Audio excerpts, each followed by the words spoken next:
অপ্রত্যাশিত যে পরিস্থিতিটি তৈরি হয়েছে সেটি আমাদের সংকটকালীন যে সময়টিকে সেটিকে আরও সংকটকালীন করেছে। সেইটির জন্য বর্তমানে বাংলাদেশের যারা প্রাইভেট কোম্পানি রয়েছে, পাবলিক কোম্পানিগুলো রয়েছে, যারা এতদিন পর্যন্ত বাংলাদেশে ব্যবসা করছে, ব্যক্তি পর্যায় থেকে এবং বিভিন্ন প্রাতিষ্ঠানিক পর্যায় থেকে সরকারের সাথে আমি মনে করি বর্তমানে জয়েন্ট কোলাবোরেটিভ ভেঞ্চারের মধ্য দিয়েই এই সংকটকালীন সময়টিকে আমাদের ফেস করা সম্ভব। অন্যদিকে আমাদের ত্রাণ কার্যক্রম সেটি আমরা আমাদের ইতিবাচক সাড়া পাচ্ছি, কিন্তু আমাদের যে জায়গায় সমস্যাটি সেটি রেস্কিউ অপারেশনটিকে প্রপারলি পরিচালনা করা। কারণ আমরা আমরা 10 জনকে এখন চাইলেই ঢাকা থেকে পাঠিয়ে রেস্কিউ কার্যক্রমটি আমি পরিচালনা করতে পারছি না, বা আমি 50টি বোট সংগ্রহ করে সেটিকে আমি ফেনীতে পাঠিয়ে দিতে পারছি না, কারণ সেটার জন্য প্রপারলি ট্রেন্ড লোকবল প্রয়োজন। এই প্রপারলি ট্রেন্ড লোকবলটি শুধুমাত্র 3 বাহিনীর মধ্যে রয়েছে। এখন এই 3 বাহিনীর মধ্যে যারা রয়েছে তারাও নিজেদেরকে সংগঠিত করার জন্য সময় নিচ্ছে, এবং প্রতিকূল এবং বৈরী আবহাওয়া এবং বন্যার যে প্রকোপটি বৃদ্ধি পাওয়ার কারণে তাদেরও অপারেশন যেই টুলসগুলো রয়েছে সেগুলো ডিপ্লয় করতেও তাদের সময় নিচ্ছে।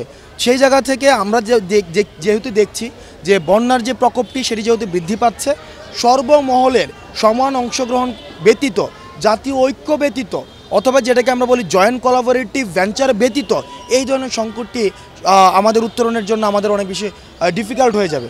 অন্যদিকে ভারতের প্রতি আহ্বান জানাবো, তারা যেহেতু আমাদের কোনো ধরনের পূর্ব নোটিশ না দিয়ে ওয়াটার গেটগুলোকে খুলে দিয়েছে, সেটি তারা নিশ্চিতই ছিল এটি বাংলাদেশের সংকটকে আরও বেশি গভীর করবে, আরও বেশি সংকটের মধ্যে ফেলবে।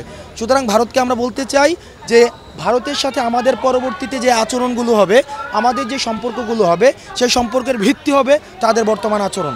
কারণ আমরা বিশ্বাস করি পূর্বের যে সরকারটি, সেই সরকারটি ক্ষমতায় টিকে থাকার জন্য ক্ষমতার বিনিময়ে মূল্য হিসাবে তারা অসম চুক্তিগুলো করেছে, কিন্তু যেহেতু বর্তমানে জনতার ক্ষমতা প্রতিষ্ঠিত হয়েছে, আমাদের বিনিময় মূল্য হিসেবে কোনো ধরনের অসম চুক্তির মধ্যে আমাদের দেওয়ার কোনো প্রয়োজন নেই। সেই জায়গা থেকে আমাদের যেই ভারতের প্রতি পিঠ দেখানোর যে সময়টি সেটি শেষ হয়ে গিয়েছে। ভারতকে আমরা সতর্ক করছি, আপনারা আমাদের প্রতিবেশী সুলভ আচরণ করুন, এবং আমাদের যেই ধরনের হিস্সা রয়েছে, ন্যায্য হিস্সা, আপনাদের সাথে আমাদের সম্পর্কের ভিত্তি হবে ন্যায্যতা। কোনো ধরনের অসম কোনো চুক্তি, অসম কোনো সম্পর্ক, কারণ আমাদের ক্ষমতায় টিকে থাকার জন্য কোনো বিনিময় মূল্য এই অন্তর্বর্তীকালীন সরকারকে দিতে হবে না। এই অন্তর্বর্তীকালীন সরকার জনতার কাছে দায়বদ্ধ, এই অন্তর্বর্তীকালীন সরকার সিস্টেম রিফরমেশনের জন্য দায়বদ্ধ।